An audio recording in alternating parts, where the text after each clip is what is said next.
안녕하세요. 머리 잘 주무셨습니까?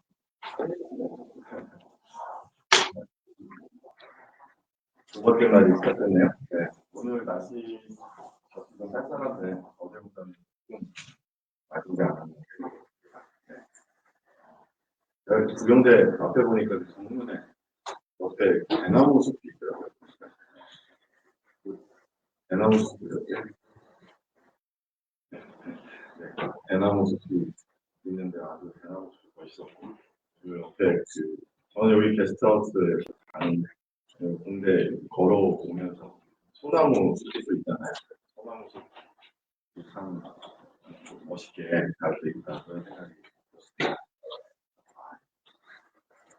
시내 한복판에 이렇게 대나무 숲도 있고 소나무 숲도 있는 캠퍼스가 참 아름답다 느껴집니다.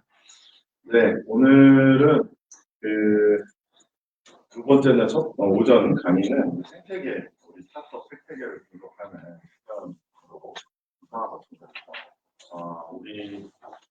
제가 이제 스타트업 씬에서 한 10몇 년 이렇게 창업기업 경영 관리 이사로 제가 일을 했었습니다. 그래서 최근에 제가 작년 1분기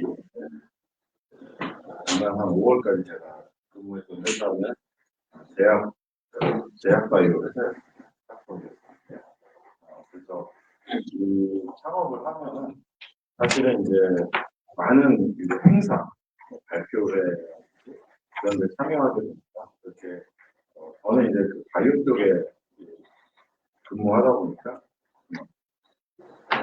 이제 그 한국의 어떤 그 바이오 기업들 관련된 행사나 전시회 이런 데 많이 찾아가 보면 이제는 어떤 그 특정 분야의 전시회라도 전 세계에서 이렇게 오고 있고요. 그리고 컴업이라고 하는 행사 같은 서울에서 진행이 되는데 전 세계는 스타트업들이 몰려와서 자기 투자도 해달라, 아니면 거래를 하자 이런 일이 벌어지고 있습니다. 그래서 근데 제가 이렇게 스타트업을 연구하는 게 아니라 제가 스타트업 생태계 씬에 있으면서 느끼는 거는 국가 경쟁력을 넘어서 이제는 도시별 경쟁이 시작되고 있는 상황이다. 그래서 정말 전 세계에서 스타트업 시티를 만드는 게 굉장히 중요한 이슈거든요. 그래서 오늘은 우리나라 스타트업 생태계가 어떻게 구성이 되어 있고 또 해외에 스타트업이 어떤 식으로 지금 이렇게 적극적으로 유치를 하고 있는지 한번 살펴보는 시간을 갖도록 하겠습니다.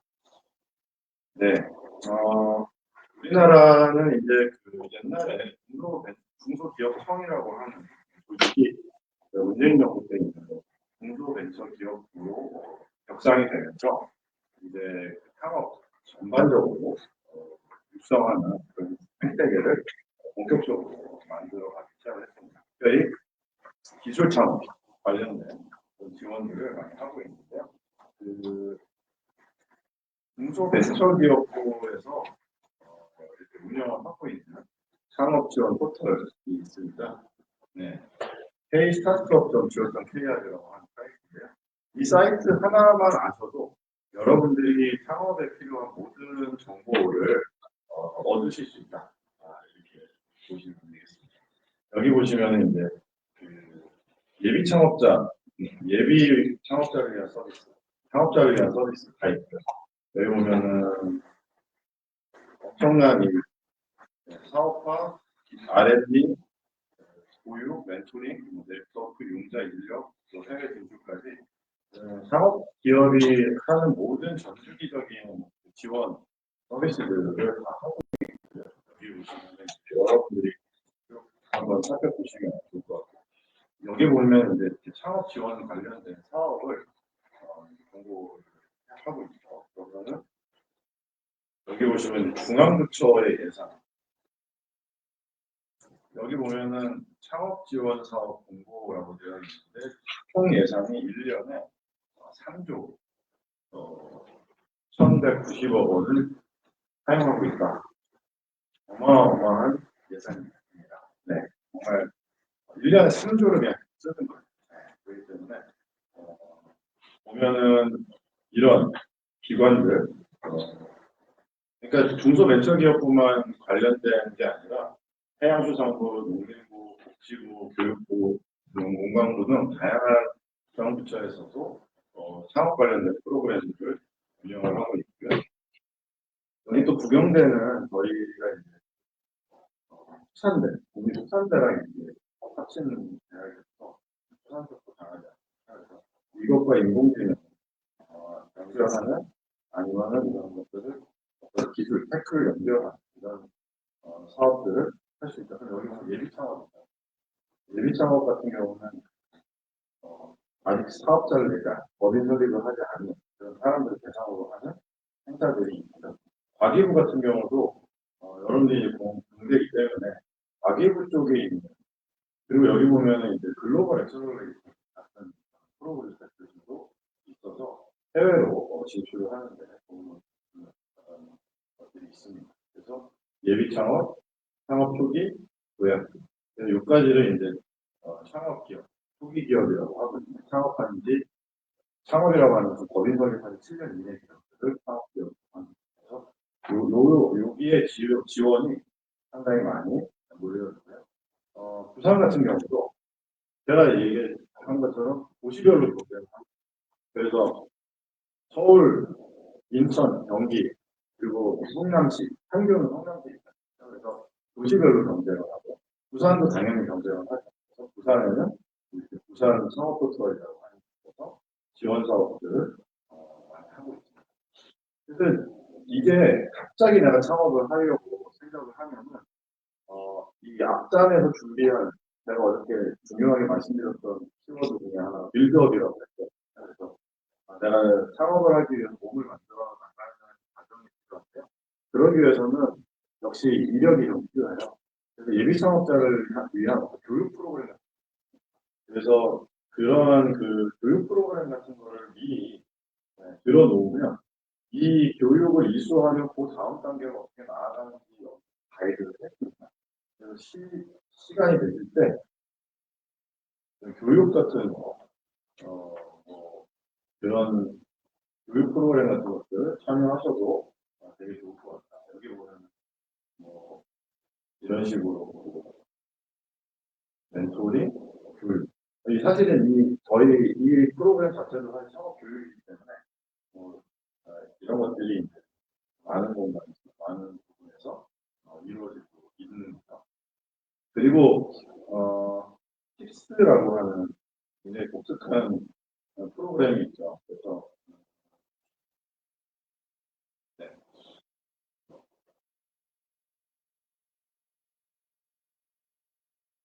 팁스라고 하는 건 별도로 이제 이렇게 팁스 조인 팁스.5.kr이라고 하는 사이트에 있습니다. 여기 보시면은 민간 투자 주도형으로 기술 창업을 지원하는 프로그램인데 이 팁스에 선발이 되는 것은 그 엑셀러레이터라고 하는 또 VC라고 하는 이런 투자 회사가 선발하는 그런 거예요.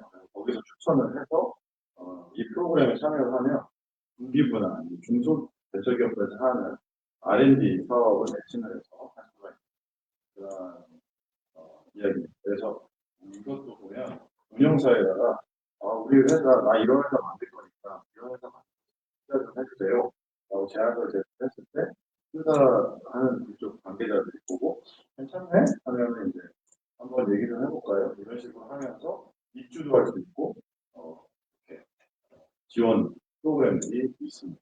여기 들어가면 이제 하나 이 팁스 생태계에 들어갈 수가 있는 그런 가능성이 있다. 그래서 여기 보면 이런 식으로 공고를 합니다.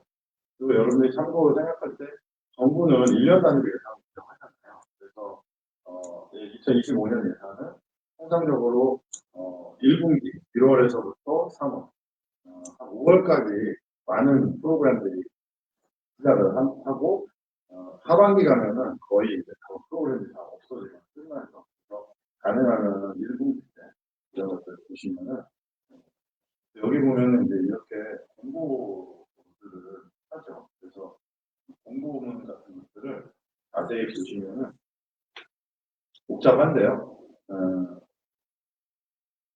여기 보시면은 이제 팁스라고 하는 프로그램이 나오죠. 이렇게 보시면은 2년 동안에 예비 창업이요. 예비 창업 있잖아요. R&D, 팁스 R&D인데 5억 원까지 진행을 해주는 프로그램이죠.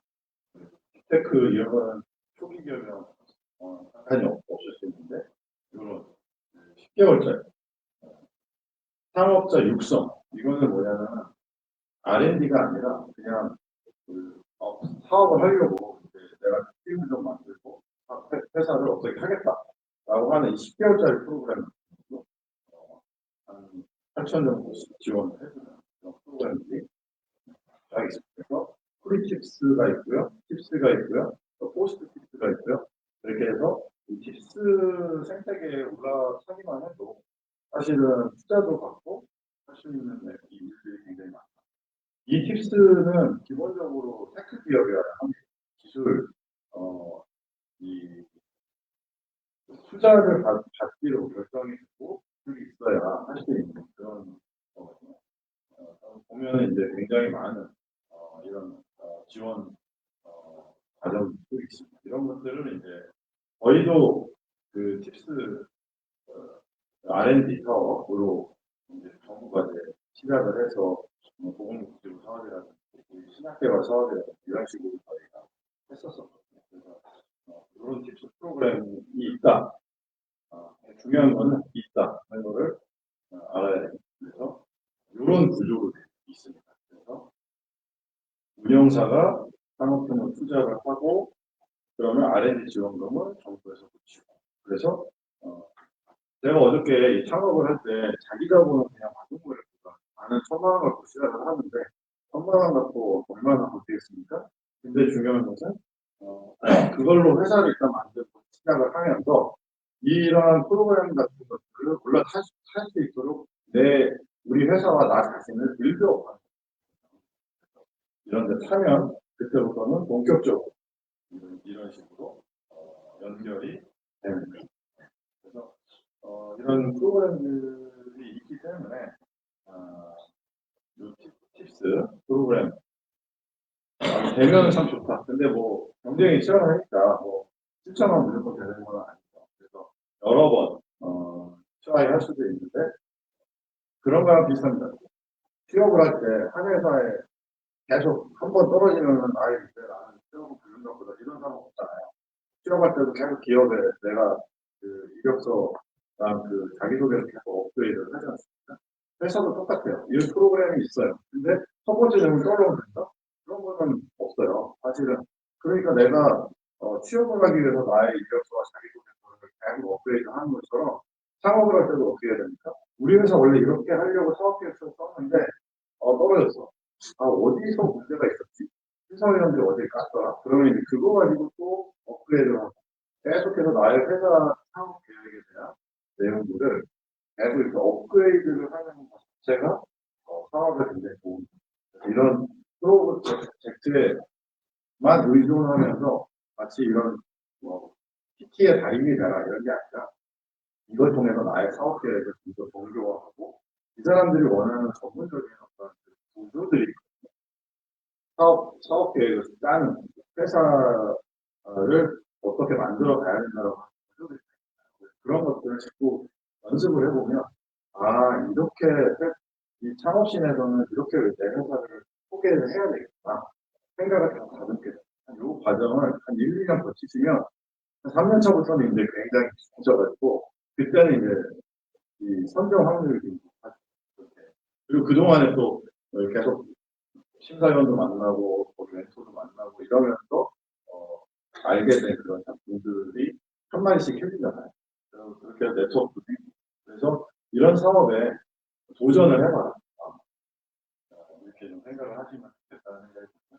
여기도 보면은 이제 부산 창업 생태계가 있지 않습니까? 그래서 사실은 부산 같은 경우도요 절실합니다. 네. 정말 여기 보시면은 부산 자체의 창업 펀드 구성이 이렇게 돼 있잖아요. 펀드 자체가 2023년 말 기준으로 7,426억이라고 펀드가 있어요. 그러니까 부산 기업들, 부산에 있는 청년 기업들이 픽스 프로그램만 아니라 부산에 있는 부산 자체 창업 프로그램 자체에 지원을 해서 투자도 받을 수 있어요.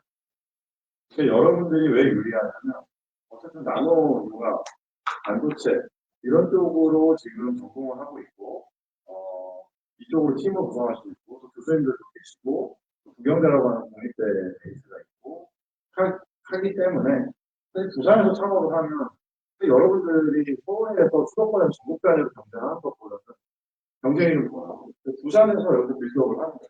부산 프로그램을 1, 2억을 받아. 그래가지고 팁스를 파. 그 다음에 전국으로 가서 수도권에서 경쟁하는 거예요.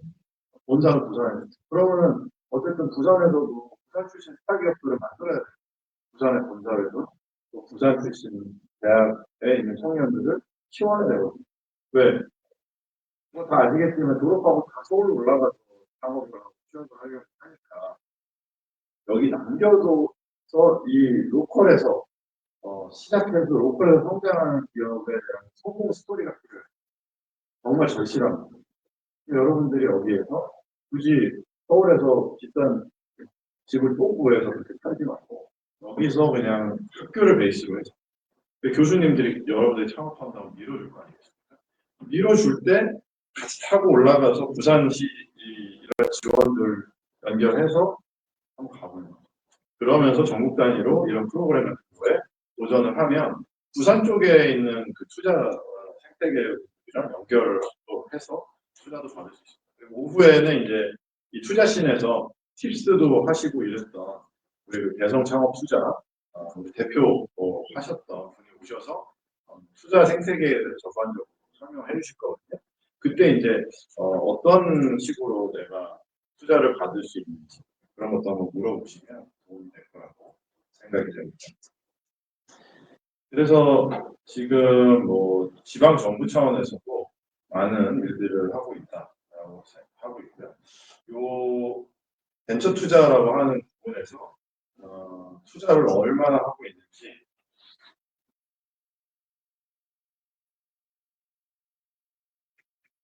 이 한국 벤처 투자라고 하는 데서 이렇게 펀드를 운영합니다.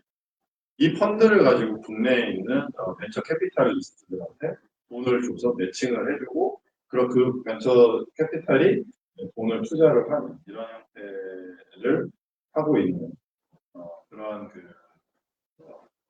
숫자 여기 보면은 모태펀드 조성액 9조 그러니까 저희가 이제 1년에 창업 관련된 예산 3조 또 투자 예산 펀드 규모 9조 우리나라가 가난한 나라가 아니잖아요. 세계 10대 경제국이기 때문에 이렇게 돈을 나름대로 많이 풀고 있다. 근데 이게 어느 정도 수준에 올라가면 한국은 그래도 시장이 너무 작아 미국 투자 안 해야 돼 이런 얘기가 나오긴 하지만 아주 초기 단계 여러분들이 지금 아주 초기 단계에서 7년 정도까지는 국내에 있는 이 투자 생태계에서 충분히 빌드업을 하고 투자를 받고 업그레이드 할 수 있는 기회가 많이 열려 있다고 하는 것을 말씀을 드리겠습니다. 네. 그리고 요새는 무조건 글로벌한 시장을 바라보면서 어쨌든 사업 기획을 해야 돼. 내가 처음에는 이 로컬에서 부산에서 이 부경대라고 하는 이 환경에서 시작을 해도 나중에는 어쨌든 글로벌로 나간다라고 하는 것들을 생각을 하고 사업 계획을 하는 게 좋겠다 생각이 됩니다.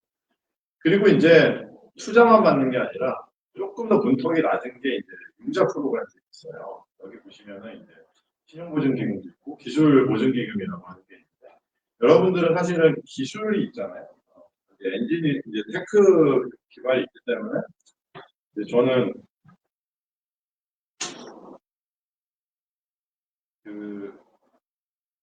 이런 그 기술보증기금에 지원을 해서 초기에 예비 창업자들한테 내가 돈을 얼마를 받을 수 있다라고 하는 어떤 사업 계획을 내고 이제 보증서를 받을 수 있다. 그런 일들을 사실은 할 수가 있어요. 그래서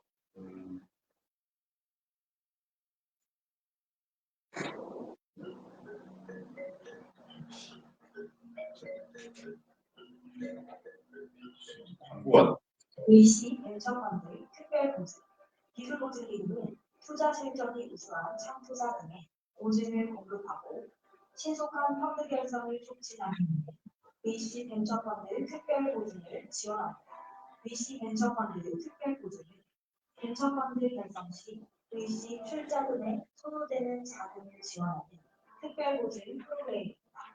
한국모태펀드 출자 사업의 고용사로 선정된 창투사와 메르시아 벤처캐피탈을 대상으로 하여 VC가 최대 55만 원 정도 보증을 지원합니다.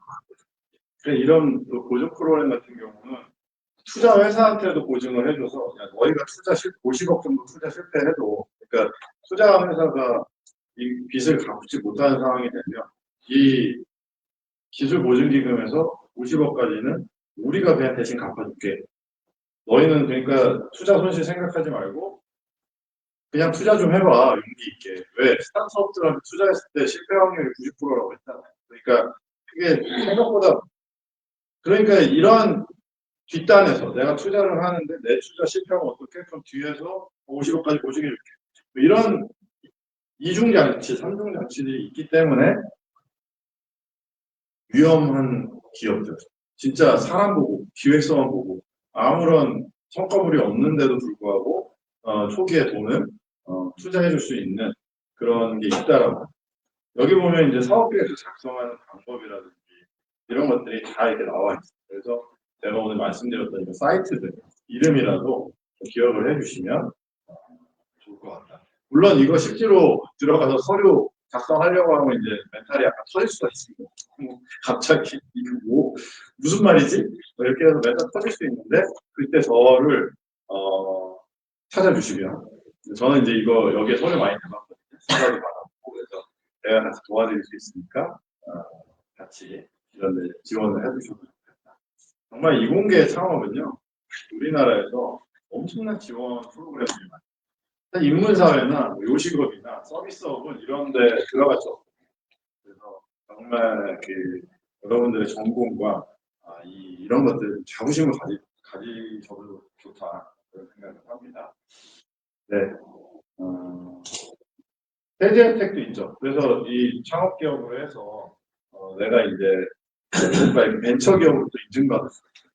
그 기술 보증 기금이나 이런 데서 한 1억 정도 이상 융자 프로그램에 선정이 되면 기고에서 1억을 대출을 해주고요. 은행을 통해서 대출을 해주고 그 대출을 받으면 우리 회사는 기술력을 인정을 받았다라고 인정이 돼서 그 벤처기업 인증을 해줘요.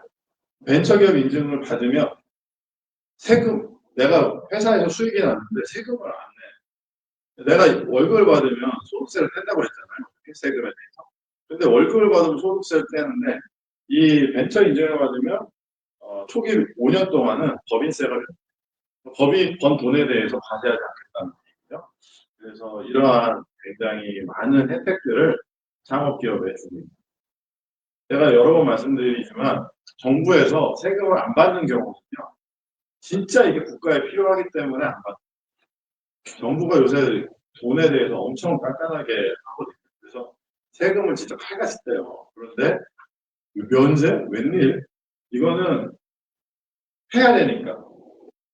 이쪽으로 많은 사람들이 오게 해야 되니까 만드는 생태계를 만들려고 정부가 노력을 하고 있는. 네, 많은 스타트업 클러스터들이 사실은 있죠. 그래서 이런데 같이 알아가시면서 신청을 하셔도 굉장히 좋겠다 생각을 합니다. 그리고 이제 그 해외 스타트업 분야로 좀 넘어갈 텐데요. 미국, 일본, 독일, 프랑스, 싱가포르 이렇게 좀 잡았어요. 그래서 저는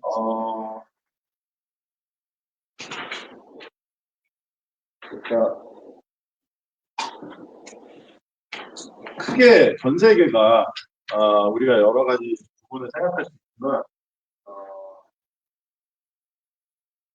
글로벌 스타트업이라고 했을 때,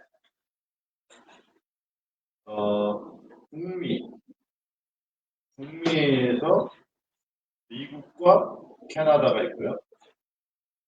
캐나다.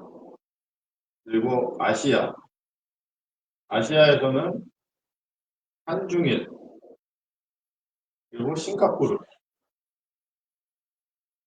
옛날에는 홍콩도 사실은 금융 허브라서 굉장히 좋았는데, 홍콩은 사실은 조금 이제 물음표가 좀 있어요. 그리고 요것도 조금 물음표가 있습니다. 근데 중국은 그 테크 기업에 대해서, 제가 오늘 중국을 소개는 안 했는데, 이 테크 기업 인재들이 중국에서 창업을 한다고 하잖아요. 그러면은 자기네 사람들한테 지원하는 것처럼 엄청나게 지원해요. 상해나 북경이나 이런데 또 저기 뭐 스촨에 있는 뭐 청주라든지 이런 데는 엄청난 지원 사업들을 또 하고 있습니다. 그 유럽은 이제 독일과 프랑스가 굉장히 경쟁적으로, 그리고 스위스는 바이오 쪽으로 사실은 굉장히 많은 지원들을 하고 있어요. 그래서 지금 여기 다 도시별로 경쟁하고 있습니다. 프랑스 파리, 독일 베를린, 스위스는 뭐 제네바, 베른 이런 데 도시별로 하고 있고, 중국은 뭐 상하이, 선전, 뭐 베이징, 일본도 도쿄, 오사카, 교토 이런 식으로 도시별로 다 경쟁하고 있습니다. 한국은 이제 서울, 대전, 부산 이런 식으로 사실 경쟁하고 있고요. 그리고 미국은 미국 그냥 서부만 해도 우리나라 규모보다 훨씬 큰 펀드들이 있죠. 그래서 캘리포니아만 해도 샌프란시스코와 실리콘밸리가 있고, 남쪽에 있는 LA와 샌디에고, 그리고 뭐 텍사스에 또 저희 지금 애틀란타, 조지아에 있는 뭐 동부에 또 뉴욕, 뉴저지, 진짜 어마어마한 보스턴 이런 형태로 엄청난 도시별로 스타트업 생태계가 구축이 되어 있어요. 저는 한국 사람인데 여기서 창업하면 비자나 이런 거 어떻게 되나요? 다 해결해주고 오라고 해요. 진짜로. 네. 거기에서 창업 트립 하면 돼요. 말은 어떻게 하죠? 영어로 하죠. 영어로 하는데 여러분들이 저는 영어가 진짜 영어만 하면 그렇게 있어서 진짜 못하거든요. 안 될 것 같죠? 됩니다. 네. 저는 여러분들이 이 구경대에 와서 이 학부를 졸업할 정도 실력이 있으면 된다고. 요새 갤럭시가 많이 좋아요. 다양한 프로그램이 있어요. 그래서 저는 쓰지 말고 그냥 제가 40대 중후반에 영어로 프레젠테이션 하는 거 회사에서 어쩔 수 없이 제가 이렇게 연습해가지고 영어 프레젠테이션 하고, 제가 40대 후반에 영어를 들었어요. 정말로 제가 40대까지만 해도 글로벌한 생각을 잘 못했거든요. 그리고 정말 국내파, 해외에서 뭐 저는 영어 학원도 제대로 다닌 적이 없고 완전 국내파인데 일을 해야 되니까 어쩔 수 없이 하는 거죠. 그러다 보니까 일종의 서바이벌 잉글리시 분리나 비즈니스, 어차피 서로, 왜냐면은 영어권, 미국 캐나다 있는 영어권이나 이런 데 빼고 나머지 아시아나 유럽은요, 영어가 퍼스트 랭귀지다, 세컨 랭귀지잖아요. 그러니까 서로 쉬운 영어를 해야 알아요. 높은 영어하고 빨리 얘기하면 어차피 서로 못 알아듣어요. 그러니까 가능하면 쉬운 영어로 얘기하는 방식을 배우다 보면 충분히 합니다. 그리고 안 되면 이제 오케이, 알았어, 이메일로 얘기할까? 그러면 이제 이메일로 영어를 쓰면 요새 뭐 인공지능이 너무나도 잘 영어를 씁니다. 그래서 이메일로 소통하고 이런 거 하십니다. 첫 번째는 이제 미국 스타트업 생태계. 미국은요, 그냥 미국 시장은 그냥 이렇게 내가 창업을 할 때, 나는 미국에서 꼭 한번 IR을 한번 해야 돼. IR이라고 하면 우리 회사를 소개하는 것도 IR이라고 하는데, 이런 것들 한번 보시면 많이 도움이 될 거라고 생각이 듭니다.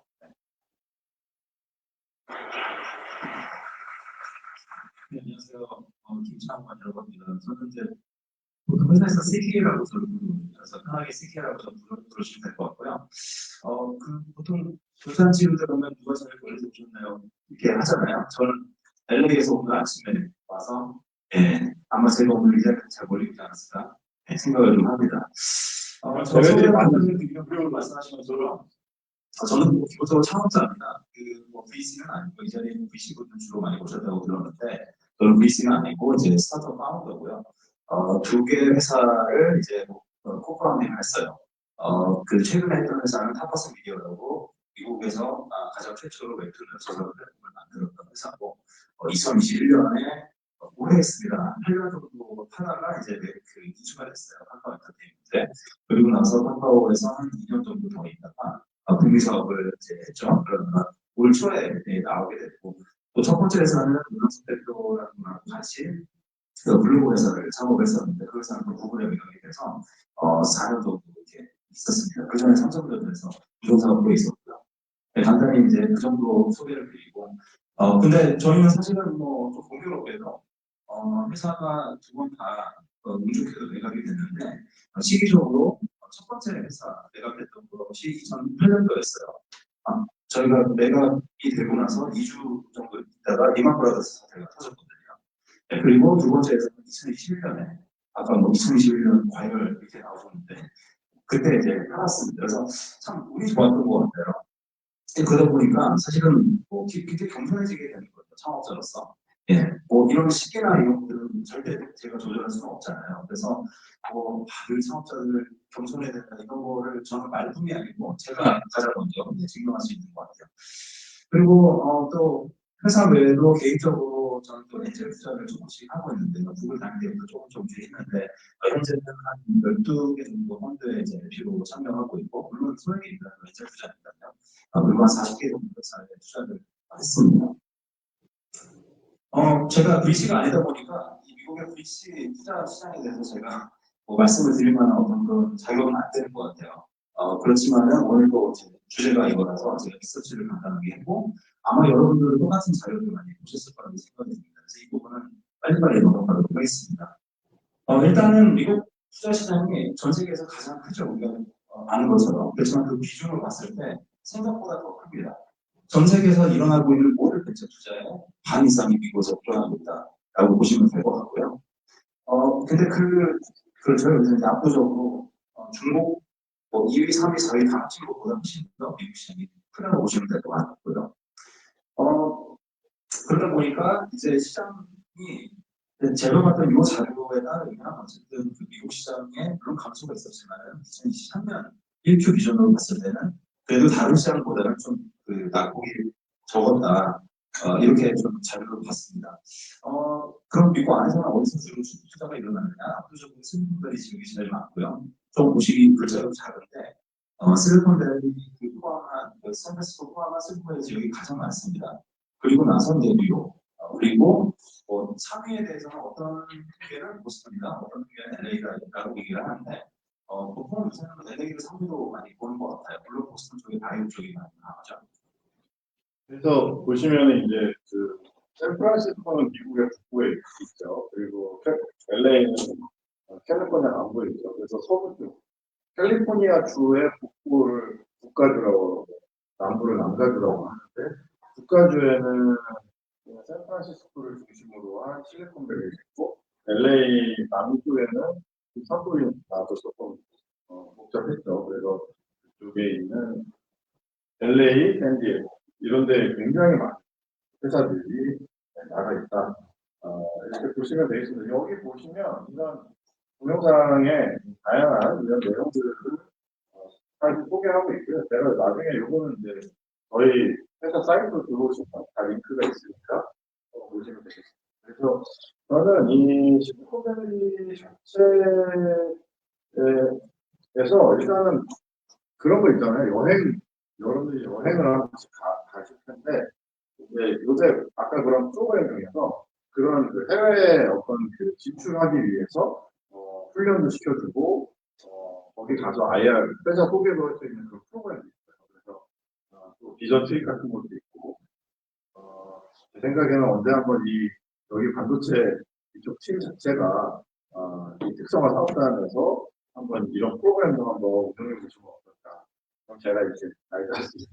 그래서 어쨌든 그 같이 한번 실리콘밸리도 보고 이런 식으로 그러니까 보고 가서 얘기하고 근데 뭐 보면은 그냥 건물들이 있고 그래가지고 실제로 그렇게 체감이 되지는 않아요. 저도 이제 23년도 5월에 이제 그 실리콘밸리 갔다가 보스턴에 가서 IRA 하고 그때 이제 윤 대통령 강의 사절단에 스타트업으로 저희가 선정이 돼서 갔었거든요. 그래서 보스턴에서 IRA도 하고 했는데 그냥 건물들이 있어서 뭐 이게 생태계가 어떤지가 이렇게 막 체감되진 않는데 대회장에 딱 가면은 진짜 뭐 온갖 관계자들이 우글우글하고 놀래요.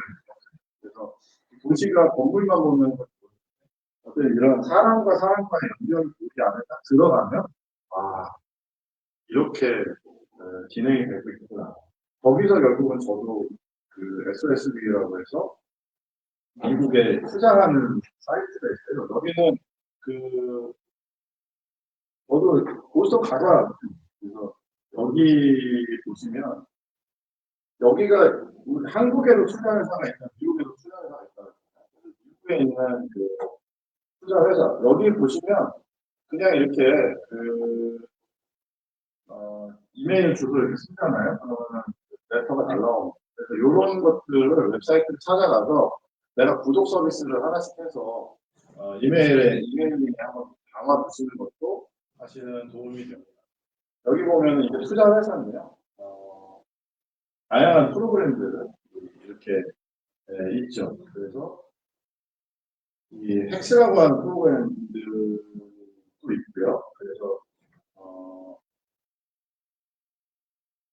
인디바이오는 이 바이오 쪽 특화된 투자 회사입니다. 헥스부터.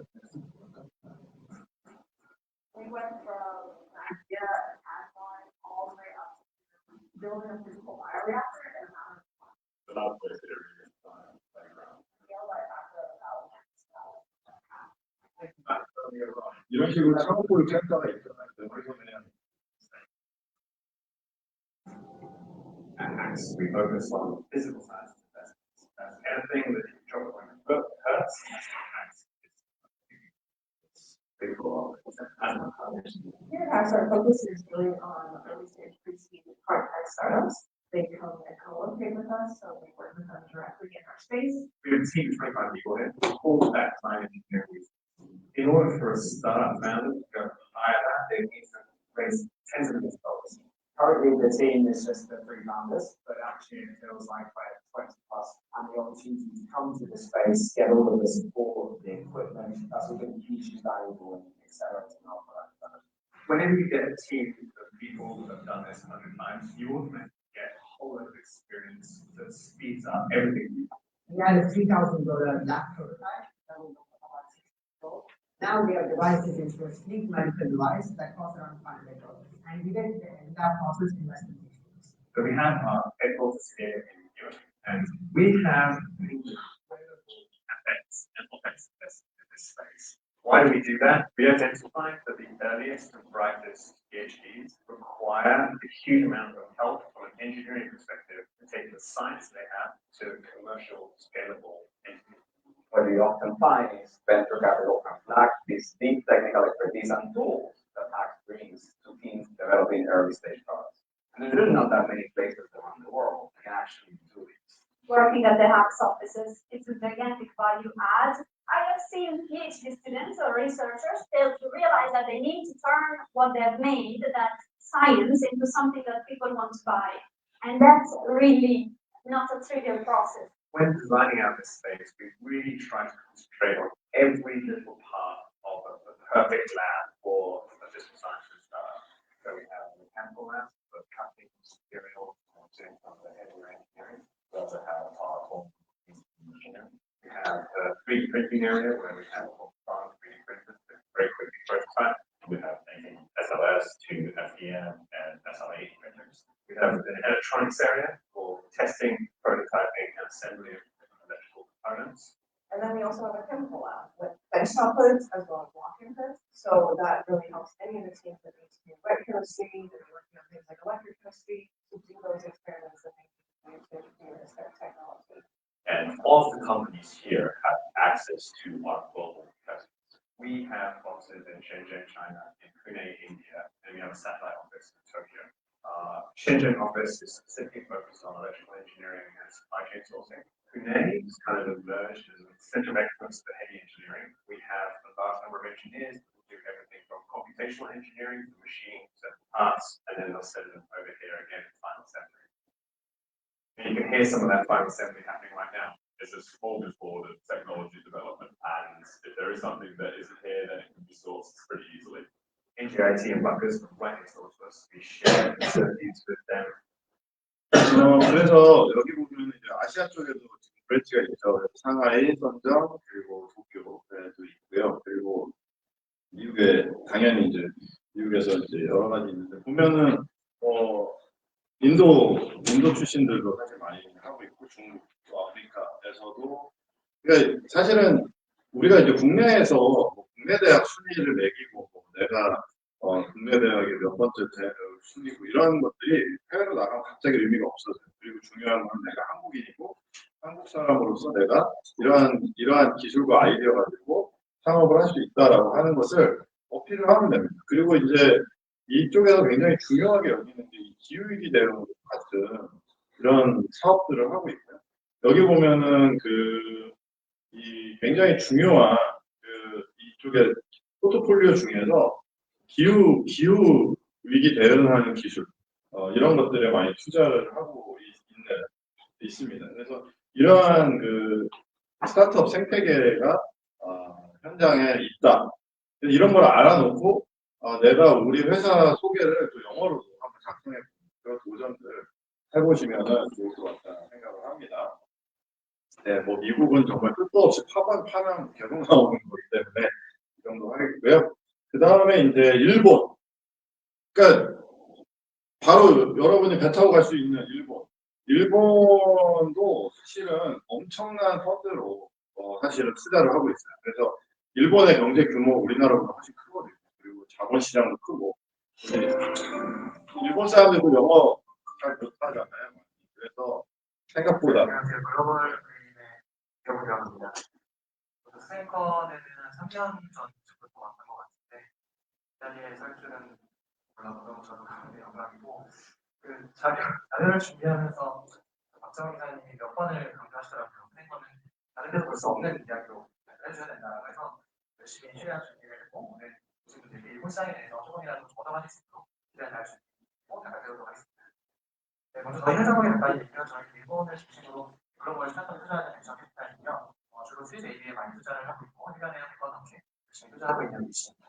저 같은 경우는 일본에 있는 대학 벤처 업계가 일본에서 한 10년 정도 살았었고 처음에는 이제 한국과 일본에 컨설팅을 다니다가 일본에서 한 4년 정도 스타트업 했었고요. 일본은 글로벌에 넘어와서 일본에 있는 스타트업 투자하다가 코로나 때 한국 오면서 지금 한국 있습니다.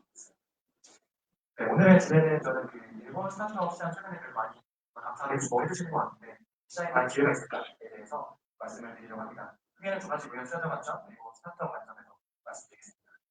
투자 관점에서의 결론 먼저 말씀드리면 개인적인 생각으로는 일본 스타트업 시장이 앞으로 좀 한국의 한 2010년 이때를 비슷하게 이상하게 성장할 수 있지 않을까라고 생각을 해보았는데요. 먼저 일본 스타트업 시장 경우를 보면은 대개 한 10%씩 꾸준히 성장을 해서 약 7조에서 8조 원 규모입니다. 한국에 비교하면 조금 작은 규모일 수 있는데요. 실제로 일본이 GDP로는 전 세계 한 3, 4위 정도 수준이지만 GDP 대비 스타트업 투자 금액을 봤을 때는 11위 정도 수준을 놓치는 않은 편입니다. 실제 한국과 비교했을 때 한국이 신기사 포함한 자료가 없었다고 추정을 해보았는데요. 실제로 한국의 GDP 대비 스타트업 투자 비율과 일본을 비교했을 때 비율은 한국이 한 2010년 초반까지 유사한 수준인 것 같습니다. 그럼 일본이 경제 규모에 비해서 이렇게 작을까? 일본 스타트업에 투자하는 전문들의 일정을 보았을 때 미국과 비교하면 확실히 아직은 지금이나 정부의 출자가 되게 적은 편이고요. 주로 이제 사업회사인 기업 그리고 일본의 은행들이 출자를 하고 있는 상황입니다. 한국도 비슷할 수도 있지만 호텔펀드가 나오고 나서 한국에서도 굉장히 많은 이쪽 관련 출자가 이루어진 것 같고 대략적으로 35%까지 올라온 것 같은데요. 일본도 올해 2022년부터 조금 바뀌고 있는 조짐이고 2022년 일본 정부가 발표한 내용을 보면 일본의 이제 국민연금에서도 스타트업 출자를 하겠다라는 게 있고 일본의 다양한 정부 기구에서도 출자를 늘려서 지금의 한 10배 이상 100조 원 정도의 스타트업 시장을 키우겠다는 발표가 있었습니다.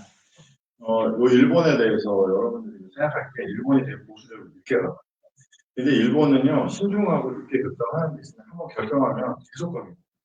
지금 근데 한국이랑 일본이 사실 이번에 윤 정부 들어오면서 기류가 바뀌었잖아요. 맨날 이렇게 일본이랑 과거사 문제로 싸우다가 이번에 일본이랑 관계가 다시 좋아졌었거든요. 그래서 지금 정부가 사실 좀 약간 우리나라 지금 문제가 있지만 어찌됐든지 근데 마침 일본 스타트업 시장이 지금 열리고 있어요.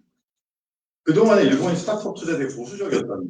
근데 지금 2022년부터 스타트업 시장이 열리면서 어마어마하게 투자하고 있습니다. 그래서 일본에 대해서 제가 사실 일본 진출을 저도 여러 번 지금 그 추진을 하고 있는데요. 그래서 제가 여기가 일본의 무역진흥이라고 하는 사이트에 제트로라고 여기 보면은 이제 일본 진출을 하려고 하는 스타트업 기업들 이런 것들을 다 이렇게 소개하는 이런 회사인데요.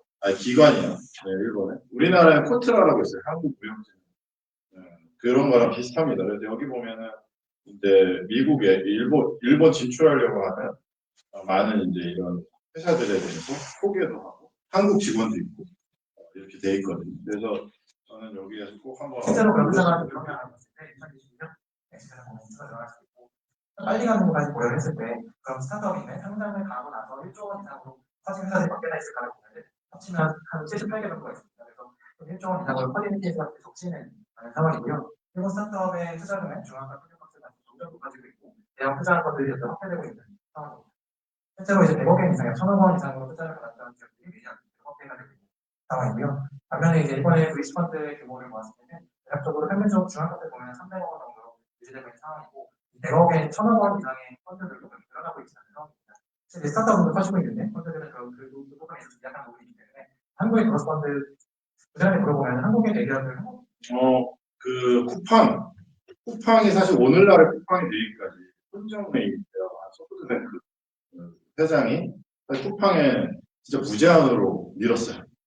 계속 연간 적자가 몇백억, 몇천억 계속 적자가 계속 나는데 계속 돈으로 밀었죠. 그래서 쿠팡은 계속 적자가 나는데 계속 투자를 받는 거예요. 아까 말했죠. 1000억씩 투자받고 300억씩 투자받고 이래가지고 매워. 그래서 물류센터 세워. 그리고 막 쿠팡, 로켓배송 해. 적자. 그래도 해. 계속 매워가지고 지금 어떻게 됐습니까? 쿠팡이? 그리고 어디다 상장했죠? 쿠팡은 뉴욕 증시에 상장했잖아요. 한국 증시에 상장 안 했어요. 처음에 상장됐을 때 쿠팡 주가 기었죠. 뭐 안 돼. 왜? 계속 적자니까. 근데 지금 쿠팡 주가 올랐죠. 쿠팡 주가 오르고 그 다음에 쿠팡 손익분기점 넘었죠. 이제 이익 나누면서 바뀌었죠. 왜? 이제는 신세계, 뭐 네이버, G마켓 뭐 이런 거랑 경쟁하는데 쿠팡이 지금 세잖아요. 아직은 네이버는 스타트업에서 시작했는데 이 마중물 누가 보였냐? 일본계 펀드가 보는 거예요. 한국 펀드가 붙지 않았고 일본 펀드가 보였다. 그러니까 일본 시장 그냥 만만하게 볼 거 아니다. 네. 한국의 대기업 글로벌 기업에 제휴를 하고 피어치가 못한 것에 대한 굉장히 큰 있었고요. 작년에 저희가 또 그 한국에 있는 위시로 같이 일본 스타트업과의 비교가 있습니다. 이때는 굉장히 많은 일본 스타트업들이 참여를 했는데 참여한 스타트업들을 보면 대부분 이커머스가 많았어요. 확실히 한국에서는 이커머스 일본도 많고 일본에 투자했던 VC한테 어드바이스 옵션을 받고 싶은 인지가 일본에서 있기 때문에 일본 스타트업 입장에서 한국 VC, 한국 대기업과의 투자에 대해서도 충분히 관심이 있는 분야라고 생각합니다. 한국 대기에서 이커머스 비율이 굉장히 낮습니다. 실제로 이커머스의 거래액들 상위 액기를 보았을 때도 대부분이 이제 외국 기업이나 일본 대기업이 많고요. 스타트업의 활약이 아주 좀 미미한 상황이에요.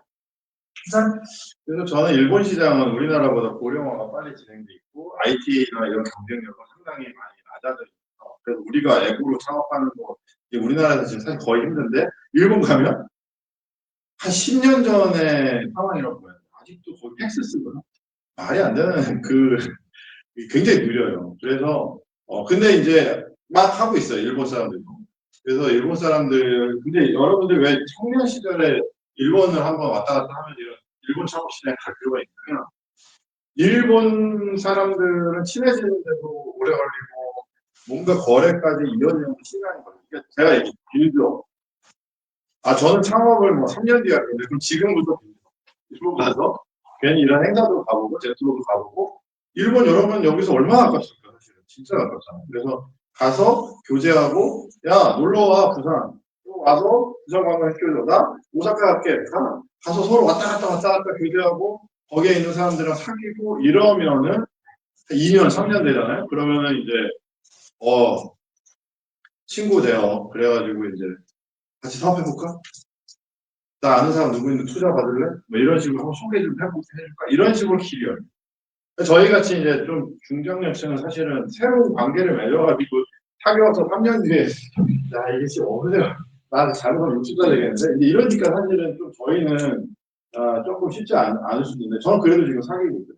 작년에 대회 가서 일본에 저기 후쿠오카에서 그 스타트업 하는 그분들 올해 또 만났어요. 작년 23년에 만나고 24년에 만나고 아마 올해 또 올 것 같아요. 일본 사람들이 한국 계속 와요. 이런 대회에 있으면 연기하려고. 여기 뭐 이커머스 시장이 아직도 초기 단계에서 성장 단계라고 하지 않습니까? 이커머스가 뭐 앱으로 웹으로 전자상 거래 하는 거니까 이 일본 시장은 저는 굉장히 좋고요. 그리고 텍 기술력도 괜찮아요. 그래서 일본에서 이런 그리고 여러분 일본어는 좀 쉽게 배울 수 있잖아요. 왜? 일본 애니메이션 열심히 보면 됩니다. 네. 그래서 센과 치히로 뭐 이런 거 보면은 막 들려요. 인사뿐만이 아니라 뭐 여러 가지 아니 일본어가 막 입에 있지 않습니까? 도조 이렇게 하면서 뭐 아리가또 고자이마스 센세이 이런 식으로 그냥 얘기가 조금 되네. 그러니까 여러분들이 일본 시장도 있다. 근데 잘 보세요. 한국 아까 시장 이만큼 있다고 했어요. 한국에서 투자 이만큼 해요. 근데 여러분들이 이제 글로벌을 장착하는 거야. 나는 이제 일본이랑도 교류할 수 있어요. 왜? 이건 나 부산이잖아. 가까운데. 일본에 누구 친구도 있어요. 그리고 일본 시장 진출을 위해서 파트너링도 있어요. 파트너링 되게 중요합니다. 내가 일본에 누구가 알고 이 회사랑 같이 공동 연구 개발해서 상품을 해서 한국이랑 일본에 동시 출시하려고 하고요. 이걸로 아시아 시장을 진출하려고 합니다. 이런 스토리텔링입니다. 그래서 당장 매출이 없어도요. 이 빌드업 과정을 충실하게 가져갈 때 여러분들이 딱 올라가요. 그래봤자 지금부터 빌드업 해도 5년을 빌드업 해도 여러분 몇 살입니까? 잘 살고 있어요.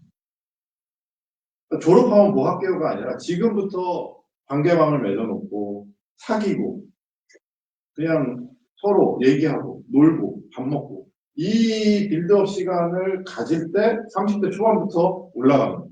그때는 진짜 리얼 비즈니스가 열려요. 그러니까 근데 20대 그냥 아무것도 안 하고 국내파로 그냥 남아서 나 아는 사람 요만큼 가지고 이렇게 있으면요 30대 가면 좁아지게 생겨요. 왜? 여기서 다시 빌드업 하려니까 35세 40대 나 뭐하고 있는 거지? 나 현타 오고 말이야. 지금 이런 시간들을 잘 활용하고 잠시 독일로 넘어가겠습니다. 소개할 게 많아서. 네.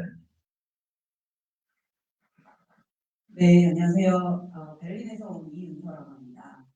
일단 베를린에서도 외국인이었는데 오늘 지역 창업 생태계 설명을 하는 이 자리에서도 저만 이제 외국 사례를 소개하게 돼가지고 약간 남 얘기를 조금 해야 되는 그런 입장이 되었는데 사실 지역 창업 생태계 이야기를 할 때 이게 우리 얘기다라고 생각하면 굉장히 심각해질 것 같아요. 그래서 아마도 저를 처음 순서로 배치를 해주신 이유가 조금 남 얘기 들으면서 우리 어떻게 하지? 이런 질문들을 좀 모아보는 시간을 가볍게 가지시라고 배치를 해주시지 않아요.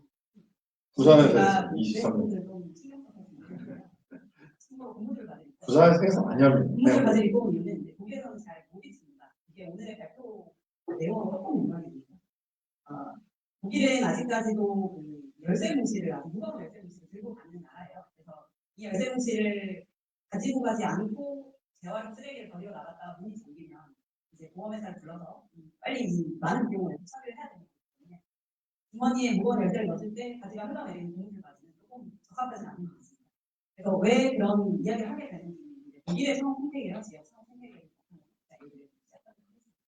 일단 기본적으로 독일이라는 나라에 대한 비교 준비를 했고요. 저희한테는 익숙하기도 하고 멀기도 하나 데이터를 살펴보면 GDP가 한 4조 6천억 달러 규모가 됐고 우리나라에 또 한 8천억 달러 규모가 됐고 실업률 현재 올해 5.6%, 우리나라에 딱 2배라고 볼 수가 있습니다.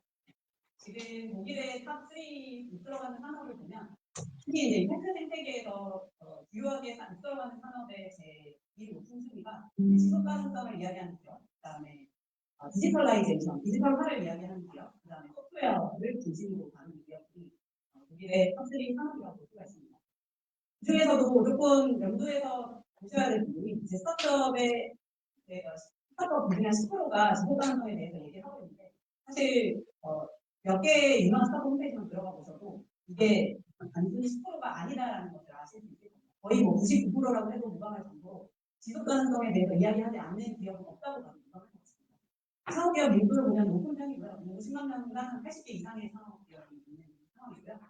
조금 특이하다고 생각되는 거는 독일 인구가 8,400만 정도 되고 스타트업 수가 한 7만 개 정도 되는데요.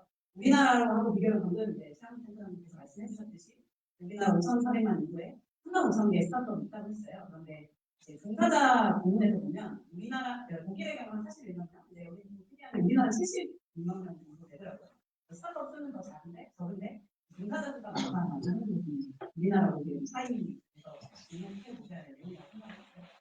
그다음에 그러니까 스타트업 기업들이 우리나라 정부 지원이 많잖아요. 그러니까 창업을 하면 바로 고용을 해요.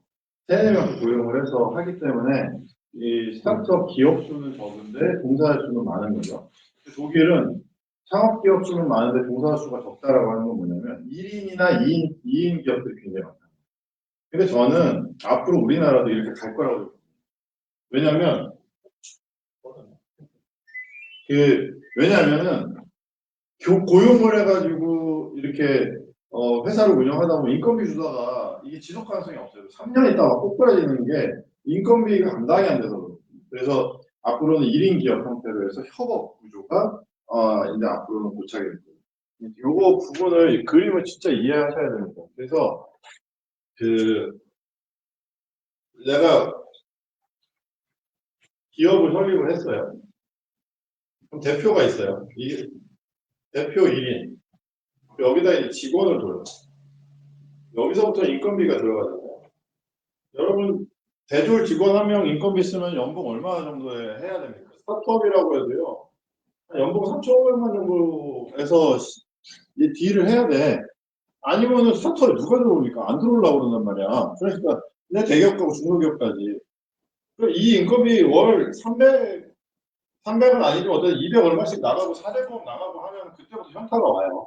근데 나 이 매출 1년에 1억 하기도 어려운데 얘 인건비 3,500만 주고 월급 주고 뭐 여러 가지 비용 쓰고 이러면은 답 안 나온다. 나야 뭐 그냥 돈 들어오면 있으면 살고 없으면 말고 뭐 이렇게 해도 되잖아. 이런 구조가 그래서 생각보다 이 지속 가능성이 있어. 아까 그 지속 가능성은요. 기업의 존속과 지구 생태계의 존속 여러 가지 면에서 굉장히 중요한 내용입니다. 내일 ESG 오전에 배울 텐데.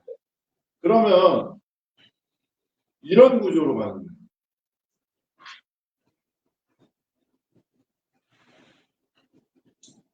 그래서 이거를 이런 식으로 서로 간에 연결을 하는 방식으로 해서 협업을 하는 거예요. 프로젝트를. 이런 식으로 해서 나의 생태계를 만들어야지 밑으로 직원도 가지고 월급 주면서 너무 조급하게 나만의 성을 쌓으려고 하면 위험하다. 몸을 가볍게 해가지고 이런 생태계들을 만들어 나가는 전략. 유럽에서는 지금 이런 식으로 하고 있다는 거잖아요. 왜?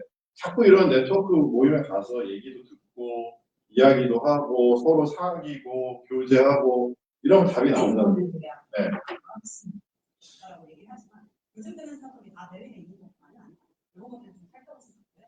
리컵은 왼쪽에 이제 재생 바이오 플라스틱 만드는 기업하고 차별화를 둬서 재생 가능한 플라스틱 용기를 어떻게 유통시킬 것인가 하는데 솔루션을 가져왔습니다. 그리고 제가 소개드리고 싶은 스타트업이 하나 있는데 이 기업은 에어업이라는 기업이고 여기도 마찬가지로 지속 가능성에 대해서 얘기를 할 때 좀 가장 대표적인 예로 하나 볼 수 있는 스타트업인데 여기 또 미네가 있습니다. 에어업은 물병을 만드는 스타트업이에요. 물병 어떤 물병이냐?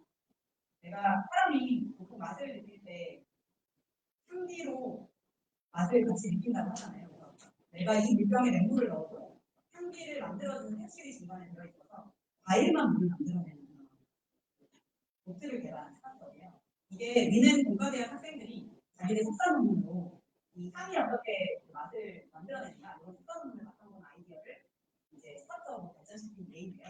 지금 무게에서 제일 잘 나갑니다. 제가 7살짜리 딸이 하나 있는데 우리 반 친구들이 이걸 다 갖고 있다. 나도 사줘라. 초등학생들까지 바이럴이 될 정도로 굉장히 이제 잘 나가고 있는데요. 이게 왜 지속 가능성을 이야기하느냐? 이 기업은 사실은 사업 모델 자체로만 봤을 때는 지속 가능성의 디렉트 연결이 있습니다. 그런데 보시면 여기에서 강조하고 있는 게 우리 제품을 만드는 대부분의 재료와 유통 가구가 유럽에서 일어나 이렇게 강조합니다.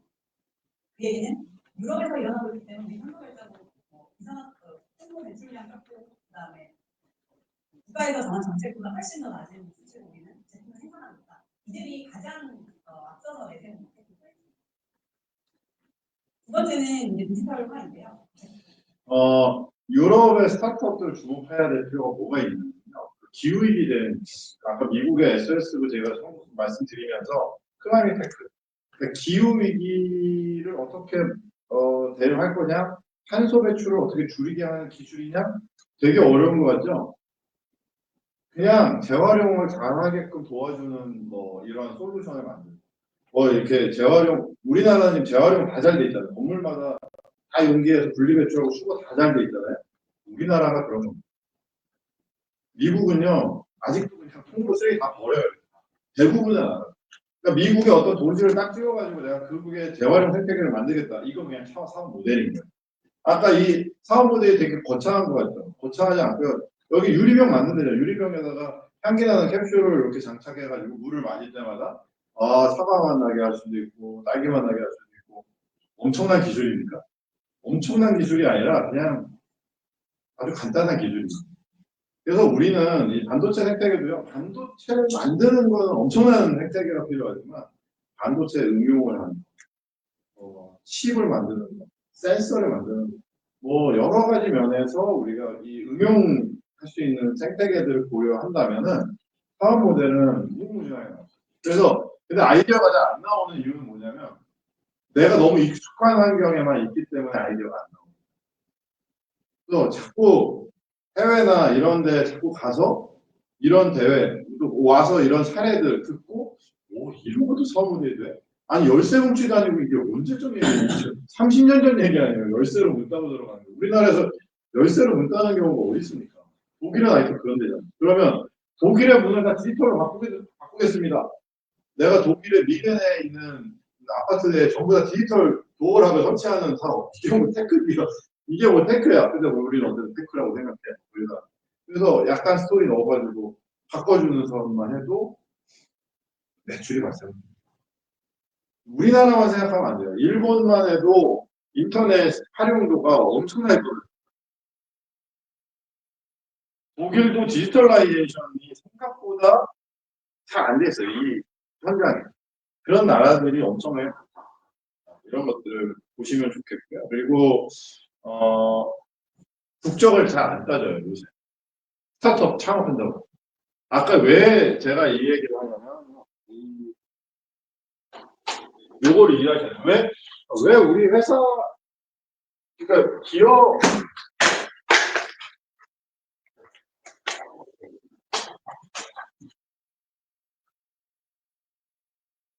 네, 그 두 가지 부분을 생각해 보시면 되는데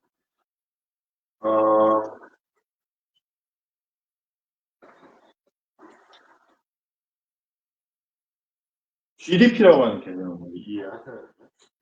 우리가 어저께 배웠죠, 법이. 자, 여러분은 한국인이에요. 메인은 한국인이야. 이 국적을 바꾸는 거는 큰 결단이 필요한 일이에요. 쉽게 바꿔주지도 않아. 국적은 안 바꿔줘. 웬만하면. 시민권 따야 되고 영주권 따야 복잡해. 법인을 세우는 거는요. 제가 뭐라고 했습니까? 또 하나의 인격이라고. 이 법인 시스템은요. 전 세계적으로 법인 설립하게 하는 모든 지원 프로그램 다 있어요. 자, 법인은 본점이라고 하는 거예요. 본사. 이 본점과 본사를 어디다 세우느냐가 굉장히 중요합니다. 이게 이 법인의 국적입니다. 한국인이 베를린에서 회사를 세웠어요. 그럼 이 회사는 어느 나라 회사입니까? 독일 회사예요. 그러니까 한국 사람도 독일 회사 세울 수 있고요. 한국 사람도 미국 회사 세울 수 있고요. 일본 회사 세울 수 있고요. 그러니까 왜 전생에 있는 도시가 와서 우리나라에서 창업 좀 해. 투자해줄게. 왜 그러죠? 이 애들을 낳는 거는요. 이것도 애 낳는 거랑 비슷할 거 있잖아요. 사람이 애를 낳으면은 출생신고를 해야 되는 건데 이 국적액들은 굉장히 복잡해요. 일이 복잡해요. 회사를 만들어서 새로운 법인들을 만드는 거는요. 너무 원하는 거예요. 너무 원해. 왜? 한국 사람들이 베를린에서 창업을 했어요. 그러면 여러분은 여기서 어떻게 합니까? 먹고, 자고, 생활하고, 돈 쓰고, 그러니까 돈 벌고 돈 쓰고. 그러면 뭐가 올라갑니까? 이게 국내 총생산이잖아요.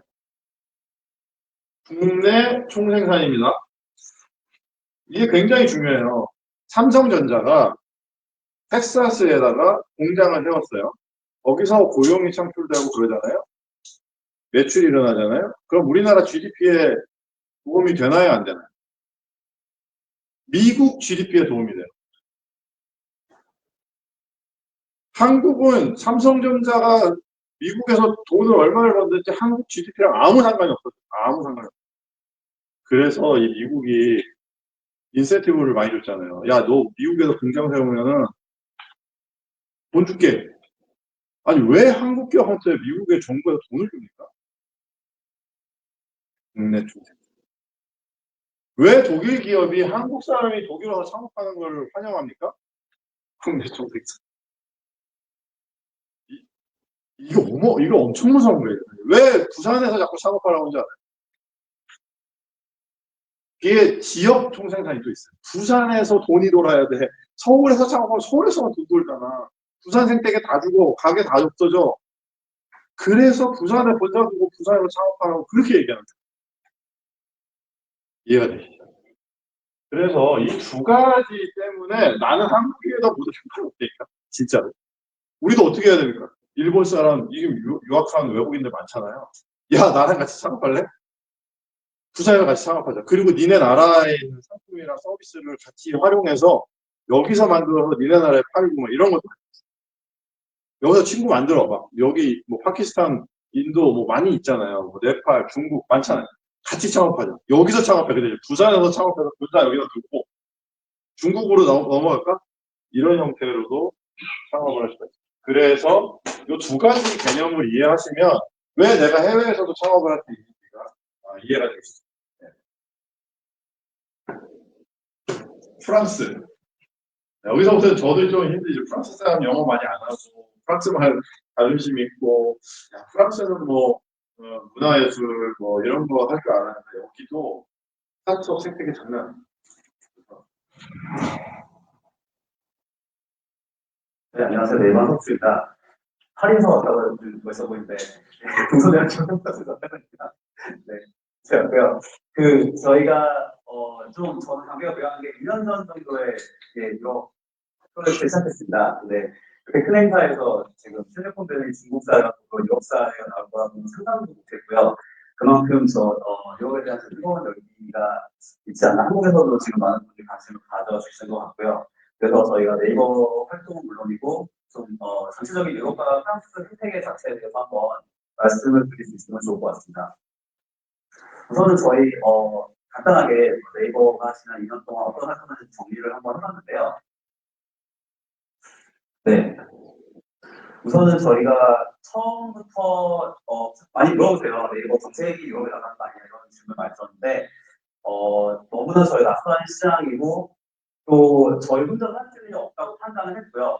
처음부터 저희가 원했던 거는 저희가 유럽 테크 혹은 스타트업 생태계의 일원이 돼서 많은 동맹을 만들자는 게 저희 처음 목표였습니다. 그래서 여기서 중요한 단어가 동맹.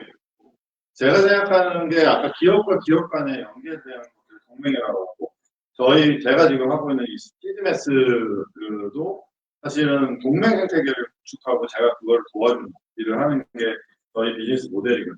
지금 이 사람 네이버에서 얘기하는 거예요. 네이버가 혼자 할 수 있는 일이 없대잖아요. 그래서 동맹 생태계가 필요해. 많은 스타트업들이 필요해. 그러면 네이버랑 제휴돼. 그러면 이런 것들은 투자를 시작을 하게 됐고요. 하다 보니까 또 굉장히 좋은 스타트업들이 많이 나오고 있다는 걸 캐치를 하고 또 마치 세션에프라는 상징적인 공간이 들어서서 거기에 지금 어떻게 보면 설립 멤버 중 하나로 들어가게 되었고요. 또 우연한 계기에 좋은 연구소 일을 하나 패치를 해서 인수를 성공시켜서 R&D 센터과도 함께 하고 있습니다. 현재는 저희 지금 서비스를 어떤 식으로 나가면 좋을까 고민을 하는 단계입니다. 그래서 저희 처음에 투자부터 시작해서 말씀을 드렸는데요. 프레다 캐피탈이라는 곳을 이제 같이 설립을 했고요.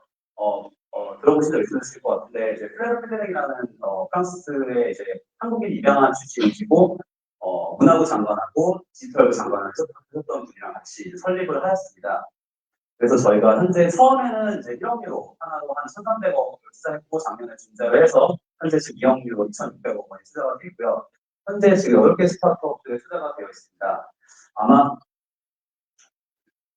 네이버 혼자 2,600억 기업 하나, 프랑스 기업 8개. 그러니까 저는요, 이게 지금 우리나라, 그러니까 국내 생태계뿐만 아니라 우리가 해외 쪽으로 시장을 계속 진출할 수 있는 여지가 열리면요. 저는 이 프랑스 스타트업 생태계도 여러분들이 염두에 한번 두실 필요가 있다고 생각하는군요. 프랑스는요, 어디랑 연결이 되어 있습니까? 메나 지역이랑 연결이 되어 있습니다. 그래서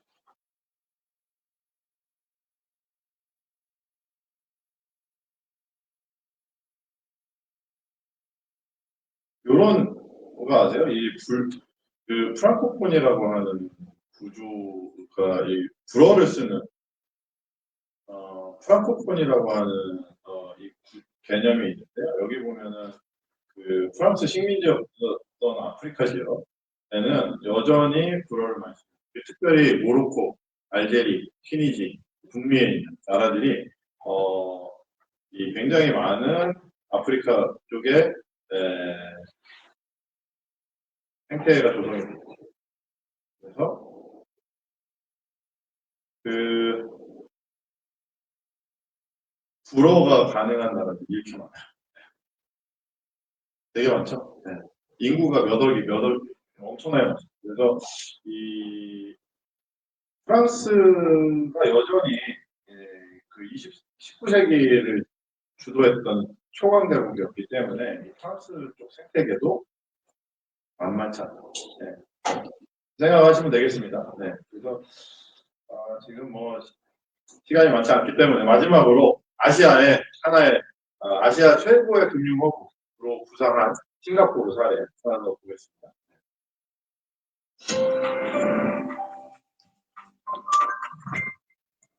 안녕하세요. 저는 싱가포르에서 18년째 살고 있고 이제는 국적도 싱가포르로 바뀐 검은머리 외국인 원대로라고 합니다. 반갑습니다. 이번이 마지막 세션이라서 집중도가 떨어질 수도 있는데 제가 빨리 재밌게 끝내드리겠습니다. 조금만 기다려주시고요. 오늘 제가 이제 말씀드리고 싶은 부분은 싱가포르를 중심으로 한 동남아 스타트업 생태계 현황과 현지 진출 방안입니다. 여기에 대해서 사실 많은 그 신문 기사나 무슨 이런 게 많죠. 좋은 말씀은 많이 들었을 텐데 저는 조금 다른 시각에서 말씀드리고 싶고요. 그리고 소제목을 동남아 머니볼이라고 잡았는데 뜻은 마지막에 말씀드리겠습니다.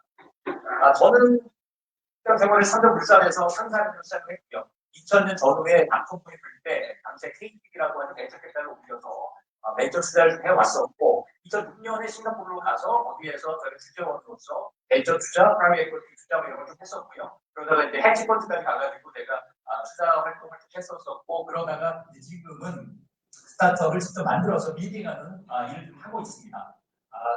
아무래도 제가 이제 오래 있다 보니까 뭐라도 할 말이 있지 않을까 싶어서 나한테 좀 좋은 날. 여기 보면 이분은 삼성물산 출신으로 해서 이렇게 투자사에 있다가 마지막에 뭐 했더니 직접 스타트업 만들어서 스타트업 빌딩하고 있다고. 투자하시는 분들이 나중에는요, 자기 돈만 계속 넣고 이 사람들이 플레이어들이 성장하는 거 많이 보다가 나중에는요, 어떤 욕구에 이렇게 하면 그냥 내가 하고 싶다. 내가 창업을 해서 내가 그냥 이렇게 하면 너무 좋을 것 같아. 진짜 선수가 되는 경우가 있어요. 투자자에. 여러분들이 그러니까 창업을 한다는 거는요, 생각보다 굉장히 익사이팅한, 굉장히 많은 생태계가 구성이 되어 있다고 하는 것을 많이 해준 것 같은데 제가 차차 좀 말씀을 드리겠습니다. 제가 이제 18년 동안 있으면서 싱가포르로 많이 오세요. 중소기업분들, 스타트업분들 많이 오는데 의외로 놀란 게 동남아에 대해서 잘 모르세요. 잘 모르는 게 진짜 놀랍고요. 그런데 이게 예를 들어 이런 겁니다. 동남아가 하나의 아세안이라는 게 있죠. 아세안은 사실은 이게 일종의 경제협력 단체예요. 그냥 지금. 그런데 이거를 유럽연합처럼 하나의 어떤 그 국가처럼 이렇게 착각을 하시는 분들이 많아요. 그런데 동남아는 이 각각 나라들이 법령이나 제도나 시스템, 통화가 다 다릅니다. 다르기 때문에 하나로 접근하는 것은 안 되고요. 각각 나라로 각계 역할을 해야 되는 시장이다. 이렇게 보셔야 되고, 그다음에 의외로 동남아 전체 시장 규모가 생각하신 것보다 작습니다. 제가 볼 때는 작을 수 있어요. 왜냐하면 전체 GDP가 주요 6개국만 합치면 3.5 트릴리언이에요. 그런데 한국이 1.7 트릴리언이기 때문에 달랑 한국 두 배밖에 안 됩니다. 주요국 합쳐봐야.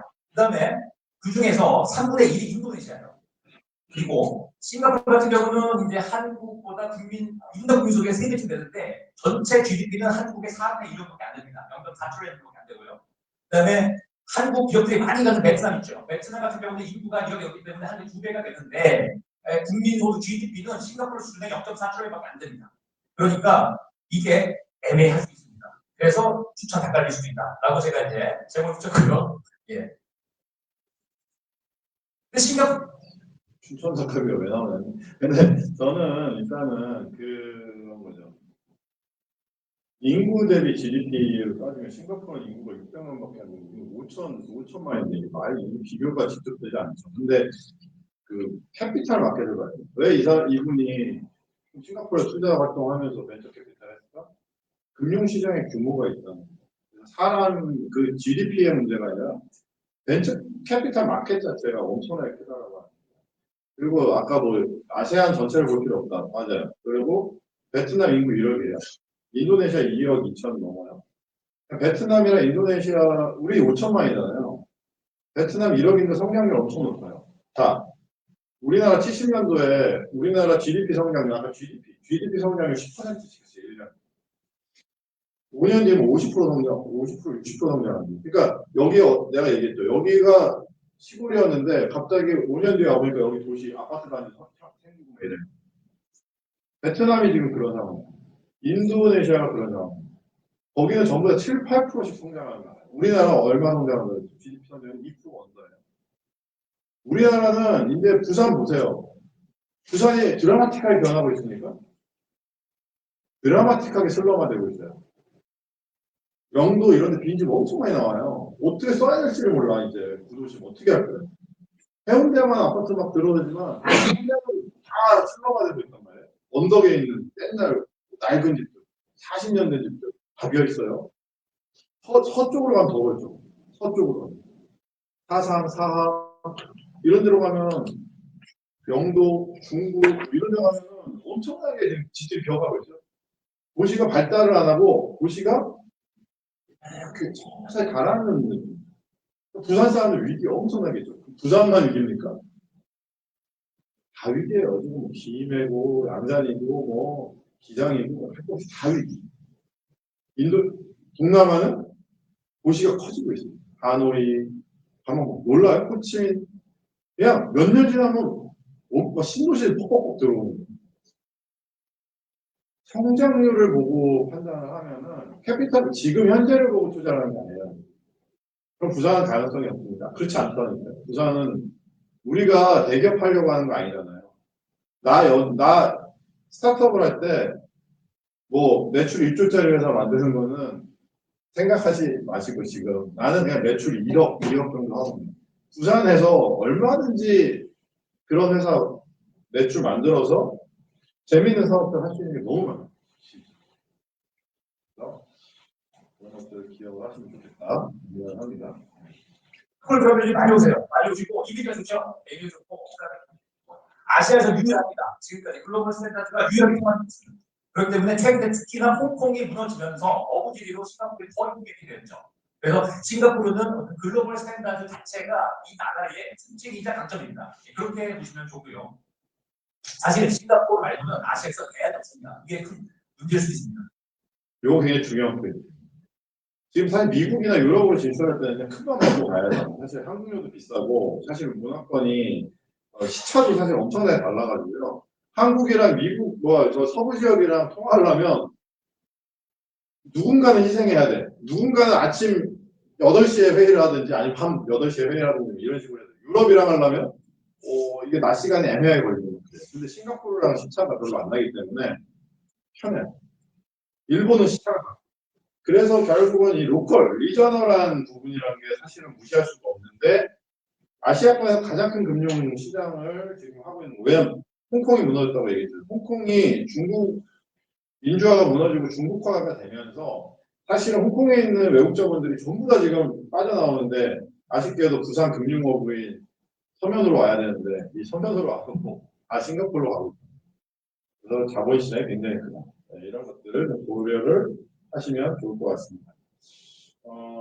네, 제가 11시 반에 식사하러 가기로 했기 때문에 싱가포르 얘기 이 정도 나중에 궁금하면 제가 웹사이트 저희 회사 사이트 드릴 테니까 모두 좀 살펴보시면 될 것 같고요. 그래서 정리해보면 샌프란시스코, 도쿄, 베를린, 파리, 그리고 싱가포르 이 5개 도시를 주목하셔라. 그래서 여러분들이 여행 버킷리스트에 이 5개 도시를 한번 넣어보세요. 그래서 내가 그냥 단순히 가서 그냥 경치 보고 카페에서 차 마시고 뭐 먹거리 여행하고 관광지 보고 에펠탑 보고 이러지 마시고 파리에 갔을 때는 파리 스타트업 타운에 한번 가보고 베를린 독일 여행 가서 베를린 스타트업 생태계 한번 보시고 그리고 여기는 유럽은 돈 많이 드니까 가까운 일본에 그냥 방학 때 여기서 배 타고 가서 기차 타고 도쿄 갔다가 오사카 갔다가 하면서 방학 때 한 4일 정도, 4, 5일 정도 잡고 요새 일본에 그 코인 호텔 같은 거 1박에 3만 원 언더 하는데 뭐 이런 거 여행 유튜버 무지하게 많더라고 정말. 일본의 여행 유튜버 그걸 벤치마킹 해가지고 딴 숙소를 쫙 링크 해가지고요. 그냥 오사카, 교토 그리고 도쿄 이런 쭉 한번 둘러보시고 스타트업 센터에 해서 저 일본에 지금 창업 준비하고 있는 한국 사람인데 저 일본에 어디 좀 스타트업 인큐베이팅 하는 센터 좀 같이 좀 볼 수 있나요? 하고 미리 컨택하면 다 알려줘요. 그래서 가서 사귀고 구경하고 오씨 대박 좋은데 이렇게 한번 보고 오는 그런 형태는 정말 저는 추천해보고 싶은 얘기입니다. 유니콘은 기업가치 1조짜리라고 했지 않습니까? 그래서 여러분들이 기업가치 1조짜리 회사를 만들지 말라는 겁니다. 시작은 다 작게 시작하죠. 혼자 시작하죠. 그런데 내가 영원히 혼자일 거라고 생각하지 마시고 나의 동맹 기업들을 계속 연결하고 같이 도와줄 수 있는 저 같은 지원할 수 있는 사람들을 연결해서 초기에 빨리 빌드업을 시키고 그래서 여러분들이 졸업할 때쯤에는 실질적으로 매출이 일어날 수 있는 정도의 기업을 밸류업하는 이런 형태를 지금부터 빌드업을 하죠. 생각의 빌드업, 내 네트워크의 빌드업. 내가 당장 사업은 안 해도 사업할 수 있는데 필요한 사람들을 다 연결해 놓고 계속 교류하면서 부산 오시면 연락 한번 주세요. 나한테 이렇게 할 수 있잖아요. 그리고 서울 가면 제가 연락드려도 될까요? 제가 밥 한번 사드릴게요. 이런 식으로 교류를 하기 시작하면은 얘기가 됩니다. 처음 만나서 당장 사업하자 이건 안 되잖아요, 사실. 자꾸 교류하다 보면은 기회가 생깁니다. 왜 전 세계에서 저 스타트업 경쟁이 붙었는지 이해하셨죠? 전 세계는 스타트업을 설립하기 위한 경쟁이 치열합니다. 왜? 성장 동력은요. 아까 네이버 같은 경우도 네이버와 같은 큰 조직이 뭐라고 합니까? 혼자 할 수 있는 게 없다. 이렇게 얘기하셨어요. 정말 비즈니스는 혼자 할 수 있는 것은 아닌데 나만의 생태계를 만드는 굉장히 좋은 가능성이 열려 있다라고 하는 것입니다. 그래서 여러분들이 맞아요. 여기 보면은 창업 제 교과서에 보면은 교재에 보시면 제가 이렇게 세션마다 그 과제를 드렸어요. 여기 보시면 첫 번째 열쇠. 첫 번째 어저께 그 생애주기 했을 때는 뭐 나의 캐릭터를 향후 50년까지 어떻게 성장을 유지할지 한번 정리해 보는 거고 검사의 길과 성주의 길을 얘기했다는 거죠. 성주의 길로 가기 위해서 장단점이 뭐고 전직을 위해서 확보해야 될 아이템이냐 이런 걸 한번 생각해 보라고 하고요. 오늘 여기 두 번째는 이제 그 국내에서 선택하고 싶은 필드가 어디고 해외에서 선택하고 뭐 이런 골드를 확보하기 위한 전략 이런 것들 한번 해보고 싶은데 뭐 국내는 여러분 이제 부산 연고니까 뭐 특별히 뭐 다른 것들은 국내는 좀 빼고요. 자, 제가 이렇게 한번 마치기 전에 5개 도시를 얘기했습니다. 샌프란시스코, 도쿄, 그리고 이제 베를린, 파리, 싱가포르. 내가 창업을 해보고 싶은 도시 한번 얘기를 해볼까요? 만약에 내가 창업을 한다. 그냥 가상입니다. 선호가 되는 도시가 어디인지 한번 얘기해볼까요? 한 분씩. 도쿄가 제일 힘들어요. 아, 도쿄. 네. 왜? 제일 문화적으로 가깝고 편하게 비즈니스를 국내에서 시작을 한다. 오케이. 도쿄. 네. 싱가포르를 네. 일단 나랑 따뜻해서 거기 일하는 기분이 좋을 것 같고 맞습니다. 그런 것도 있어. 또 가까운 편이라서 고향 생각도 많이 안 날 것 같아요. 네, 싱가포르 좋습니다. 네, 우리. 네. 기왕이면 그래도 국내에서 하고 싶어. 네, 알겠습니다. 네. 그래도 혹시나 이렇게. 나는 아까 앞에 친구 말한 것처럼 좀 가까이 문화적으로 가깝고 좀 일본 쪽으로 생각하고. 그래요? 네, 오케이. 네. 저도 일본 아니면 미국. 네. 일본이 지역적인 가까움이 사실 좋은 것 같아요. 네, 우리. 동남아 쪽은 뭐 없습니까? 싱가포르가 동남아. 싱가포르 말고, 싱가포르 두 번째로 두 번째나 세 번째 정도 되는 그런 싱가포르 말고 스타트업 생태계가 막 이렇게 지원 사업이 제대로 되어 있지는 않지만 베트남이나 인도네시아 시장 괜찮습니다. 이미 좀 많이 알려주고 그런 쪽으로 좀 더 디테일하게 찾아봐서 선택하는 것도 좋은 것 같습니다. 그래요? 네. 상당히 도전적인 창의적이네요. 파키스탄도 추천할 만한 나라예요. 좀 무슬림 국가고 아주 거기는 이제 좀 그렇지만 인구가 2억, 방글라데시도 2억, 섬유 산업 굉장히 있어서 그런데도 인구 대비로 해서 괜찮고 태국도 괜찮습니다. 네. 그러면 네. 비교적 언니나 일본으로 가요. 일본 네. 미국. 미국. 네, 미국 드디어. 네.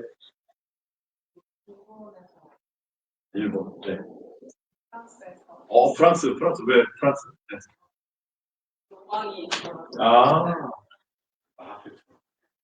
뭔가 이렇게 공주로 이렇게 하면서 우리 네. 좋습니다. 프랑스. 그러니까 이게 스타트업 할 때요 정주 여건도 되게 중요해요. 내가 살고 싶은 도시에서 창업하면 좋잖아요. 맨날 일만 하면 살 수는 없잖아. 내가 살고 싶은 도시에서 일 끝나고는 저녁 먹으면서 차 한잔하고 주말에는 목마르던 언덕 가서 이렇게 얼마나 좋아. 그러고서 비즈니스 하고 젊은 시절에 한번 해볼 만한 거예요. 몸 가볍잖아. 나만 움직이면 되잖아. 네, 이럴 때 한번 해보면 네, 우리 네. 일본. 네, 일본. 네. 저도 일본에서. 일본. 네. 이거 처음 보시. 네, 반갑습니다. 네. 이따 잠깐 인사하시게. 네. 네, 일본. 역시 우리 부산에 이게 뭐 부산과 일본은 사실 뭐 거의 가깝죠. 네, 여러분 대마도는 진짜 뭐 배 타면 금방 가잖아요. 대마도 보셨어요?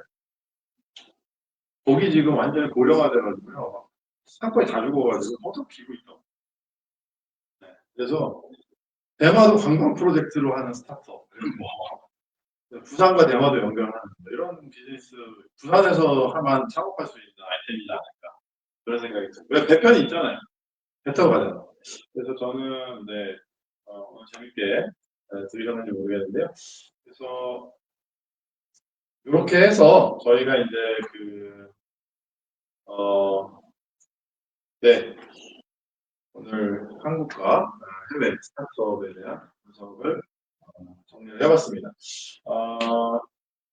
오후에는요, 아까 말씀드렸던 것처럼 대성창업 투자 박은재 고문님이 오셔서 투자 생태계를 전반적으로 이야기를 해주실 겁니다. 1시부터. 그래서 네, 같이 좀 이야기 많이 나누면서 실무적인 것들, 진짜로 그런 어떻게 해야 되느냐 궁금하시면 이렇게 좀 물어보셔도 좋겠다 생각이 들고요.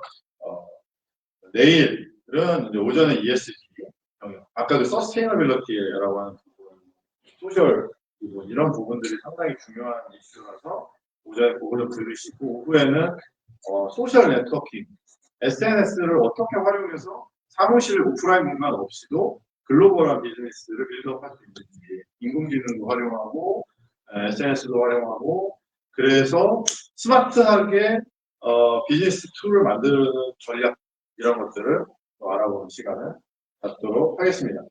네, 그럼 오전 세션 이것으로 마치겠습니다. 감사합니다.